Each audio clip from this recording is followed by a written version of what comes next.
our programs offer many languages, please visit suprememastertv.com/schedule and suprememastertv.com/ls. Наші програми пропонуються на багатьох мовах. Будь ласка, завітайте suprememastertv.com /schedule і suprememastertv.com /LH.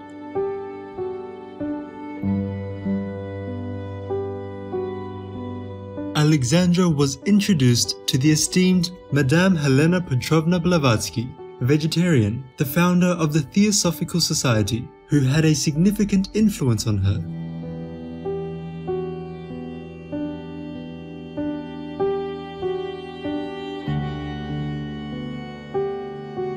Alexandra David Neil, vegetarian, courageous explorer in search of truth, part 1 of 3.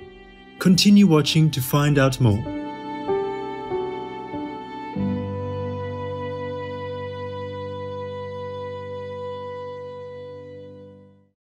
This clever pup knows how to cross the road. He's patiently waiting for the traffic to quiet down, ready to cross the road on his own. When it's safe, he walks across the road.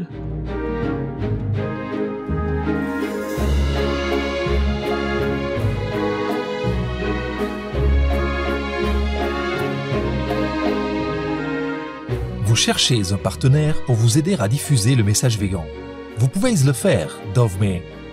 Vous pouvez le faire avec moi, en guernésien, la langue locale de ma terre ancestrale, la Normandie, en France. The way we sustain ourselves is really important for our own spiritual and physical health. If we're eating cruelty, if we are eating disease, if we are eating fear, we will take that in. Duke MacLeod, vegan.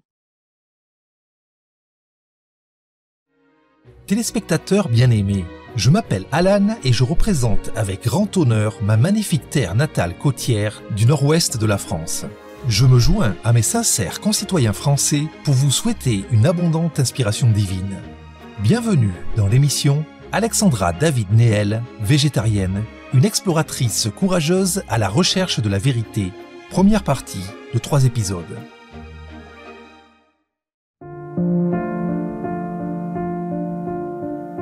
Alexandra David Néel est devenue célèbre en tant que voyageuse audacieuse grâce à une succession de périples extraordinaires en Orient. Son entrée au Tibet, la terre interdite, fut riche de sens, mais peu de gens connaissent la véritable raison de sa quête inlassable. Son père, Louis David, est un franc-maçon protestant français, instituteur et éditeur d'un journal républicain. Il part en Belgique avec son bon ami Victor Hugo. Là, Louis David tombe amoureux et épouse Alexandrine Borgmans, une fervente catholique et partisane de la monarchie belge.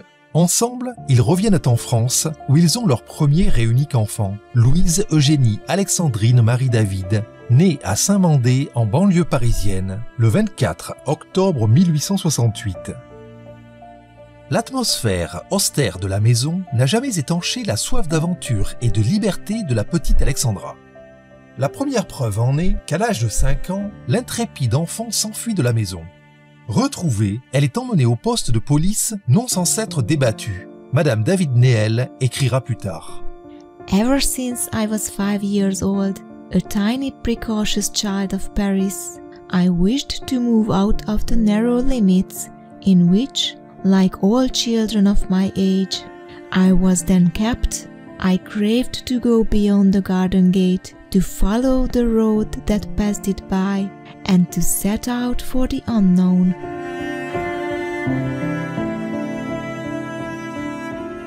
Enfant, Alexandra adore les romans de science-fiction de l'écrivain français Jules Verne et elle se promet de dépasser un jour ses héros. À l'âge de 15 ans, ses goûts en matière de lecture prennent une nouvelle direction pour inclure le mystique. Une femme du nom d'Elizabeth Morgan envoie à Alexandra ses premières lectures occultes, un journal anglais publié par la Society of the Supreme Gnosis, ou Société de la Gnose suprême. Cette société, basée à Londres, met l'accent sur la connaissance spirituelle personnelle plutôt que sur les enseignements de l'Église, et ce concept la fascine. The most powerful daily prayer for any time and before meditation, which is the order from God, and Supreme Master Ching Hai shares with us by His blessed grace. We humbly worship, praise, thank, obey, and love God Almighty, the Most High, the greatest, for world vegan, world peace, and our soul liberation. We thank, love, praise the only Son of God, who is the ultimate Master for our salvation. We follow the teaching of all the saints and sages. We thank, love, and praise them, who are the representatives of God for our spiritual elevation.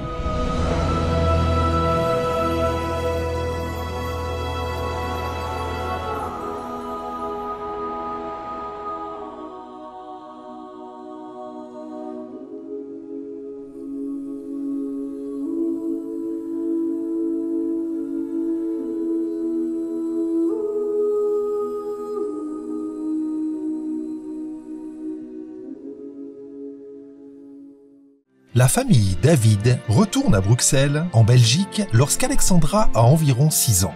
Elle fait plusieurs fugues à travers l'Europe. Vers 15 ans, elle aurait fui les vacances d'été de sa famille à Ostende pour se rendre en Hollande, puis en Angleterre, où elle aurait rencontré Elisabeth Morgan, qui l'aurait ensuite renvoyée dans son pays. À 17 ans, elle se rend seule en train en Suisse, traverse le col du Saint-Gothard et se rend au lac Majeur, dans le nord de l'Italie. Sa mère doit alors récupérer sa fille sans le sou. Peu de temps après, Alexandra s'enfuit à nouveau, cette fois pour l'Espagne à bicyclette. En 1886, Alexandra entre au Conservatoire royal de Bruxelles, où elle remporte le premier prix pour sa voix de soprano. Mais la vraie passion d'Alexandra est devenue la spiritualité, et elle entreprend d'apprendre les langues des textes sacrés originaux. À l'invitation de Madame Morgan, en 1888, Alexandra part pour Londres, au Royaume-Uni, et séjourne à la Société de la Gnose suprême, où elle passe de longues heures à étudier l'anglais et les traductions d'anciens textes chinois et indiens. Madame Morgan la présente à l'estimée Madame Elena Petrovna Blavatsky, végétarienne, fondatrice de la Société théosophique, qui a une influence importante sur Alexandra. La théosophie enseigne qu'il existe une ancienne confrérie secrète d'adeptes spirituels, connue sous le nom de maîtres, qui ont cultivé une grande sagesse et des pouvoirs surnaturels. Bien que présents dans le monde entier, ils sont surtout présents au Tibet. C'est dans l'excellente bibliothèque de la Société théosophique qu'Alexandra découvre le bouddhisme tibétain. Vegan, just one simple change.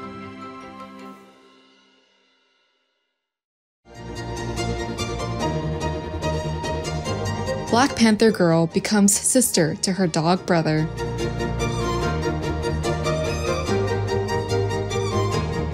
Gentils téléspectateurs, nous allons faire une pause et reviendrons sous peu, ici, sur Supreme Master Television. Ravi de vous retrouver dans l'émission Alexandra David Néel, végétarienne, une exploratrice courageuse à la recherche de la vérité, première partie de 3 épisodes. Alexandra s'installe en France en 1889 et fréquente l'université de la Sorbonne à Paris. Elle suit des cours de sanskrit et de philosophie orientale, mais les femmes n'ont pas le droit d'étudier pour obtenir un diplôme. Bien qu'Alexandra se soit également intéressée au féminisme, à la franc-maçonnerie et à la politique, en tant que socialiste et anarchiste radicale comme son père et son bon ami Élisée Reclus, végétarien, sa passion principale demeure l'orientalisme. On raconte qu'après avoir étudié les religions comparées, Alexandra se convertit au bouddhisme et adopte un mode de vie ascétique, devenant strictement végétarienne et ne prenant qu'un seul repas par jour. Lors de son séjour à Paris, Alexandra tombe sur le Musée national des arts asiatiques Guimet, connu pour sa remarquable collection de livres asiatiques.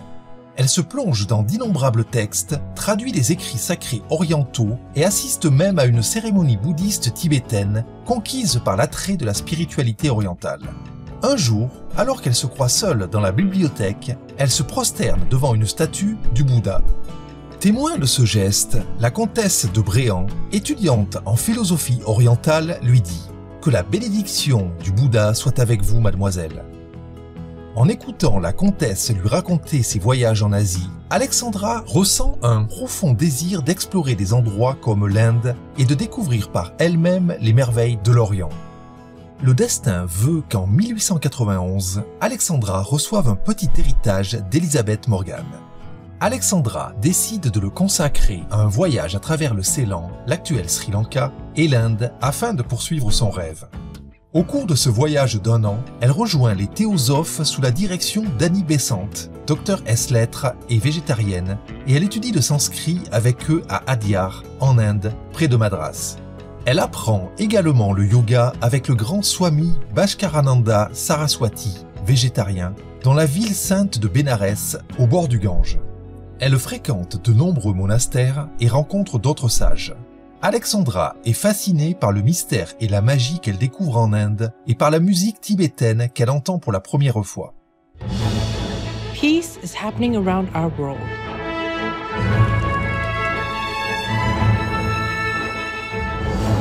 There are many countries who have taken actions to promote peace and foster amity among peoples and governments. The following is one of them.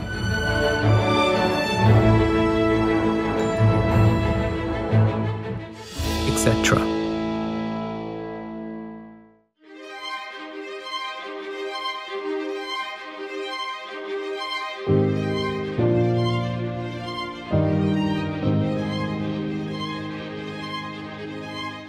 November 2023. The highest-ranking diplomats of China, Japan, and Korea hold a meeting where the participants agree to re-establish an annual trilateral partnership-building summit between the leaders of the three countries that has not occurred in 4 years.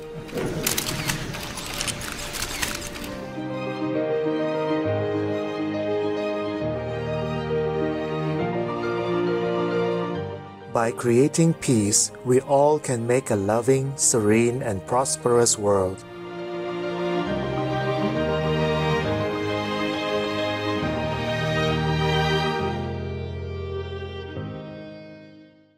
Lorsque l'argent de son héritage s'est épuisé, elle sait au fond d'elle-même qu'elle reviendra. De retour en Europe, Alexandra se rend rapidement compte des limites imposées à son genre. En tant que femme, elle ne peut pas devenir professeure. Elle écrit et publie des articles sur ses voyages et ses études, mais ils sont très peu rémunérés. Elle se résigne à devenir chanteuse d'opéra. Après avoir déménagé en Haut-Lac, aussi appelé le Vietnam, elle devient la première cantatrice du célèbre opéra de Hanoï sous le nom d'Alexandra Myrial. Elle se produit également à Athènes, en Grèce, et à Tunis, en Tunisie, où elle rencontre Philippe Néel en 1900. Philippe Néel est un ingénieur français aisé qui dirige le chemin de fer français en Tunisie. 4 ans plus tard, le 4 août 1904, il se marie et s'installe dans une villa à La Goulette, au bord de la mer Méditerranée. Cependant, celle qui est devenue Madame Alexandra David Néel sait qu'elle n'est pas faite pour la vie de couple et son désir d'étudier la spiritualité en Orient ne fait que s'intensifier. Son mari ne comprend pas tout à fait sa fascination pour le bouddhisme, mais lui propose un long voyage en Orient. Elle est censée voyager pendant 18 mois, mais il est loin de se douter que le voyage durera 14 ans. En 1911, suivant les traces du vénéré Bouddha Sakyamuni Gautama, végan, Madame David Néel quitte le domicile conjugal pour chercher l'illumination spirituelle et trouver son véritable moi. En Inde, elle continue à visiter les monastères et à apprendre des sages. Ses études de sanskrit progressent rapidement et le College of Sanskrit dans la ville sainte de Bénarès lui décerne un doctorat honorifique en philosophie. C'est la première fois qu'un tel honneur est accordé à une femme européenne. En 1912, l'aversion d'Alexandra pour le système des castes présent dans la majeure partie de l'Inde et toute la misère qu'il engendre l'amène à s'installer au Sikkim, alors petit état princier britannique situé dans l'Himalaya, au nord-est de l'Inde, entre le Bhoutan et le Népal. Elle s'y sent tout de suite plus à l'aise. Madame David Néel y rencontre 3 personnes qui vont profondément influencer sa vie.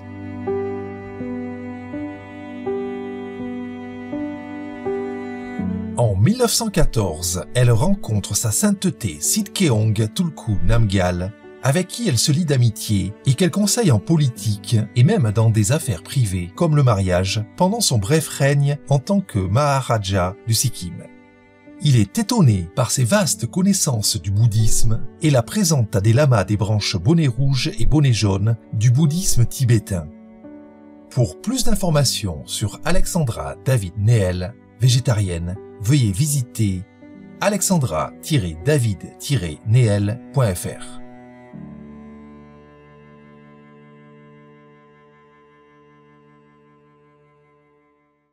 Turn vegan? Oh, now no vaccination can cure you of the benevolent variant. Enthusiastic viewers, thank you for your presence today. Join us again on Sunday, January 28th for Alexandra David Neel, Vegetarian, Courageous Explorer in Search of Truth, Part 2 of 3. Up next is Traditional Japanese Deep-Fried Tofu Pouches, Part 2 of 2, Vegan Inari Sushi Tofu Sushi Pouch, right after noteworthy news, here on Supreme Master Television. May your life be adorned by the wonders of the divine. Rex had met many fish during his dives, but never one as curious as Elvis. This fish kept getting closer and closer to him, and swimming circles around his head. He even tried to follow Rex to shore.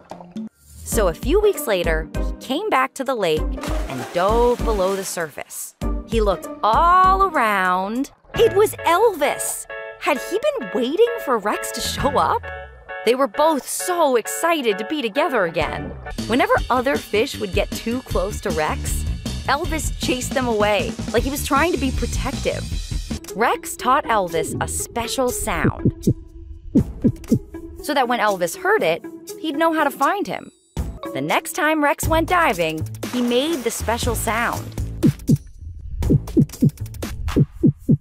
Elvis was in the building. Their secret signal worked. Elvis had come when Rex called, just like a puppy. And each time these two meet, it's like a brand new adventure. One filled with watery walks, belly rubs, and plenty of underwater playtime. Be vegan, make peace, do good deeds, heaven, Godspeed.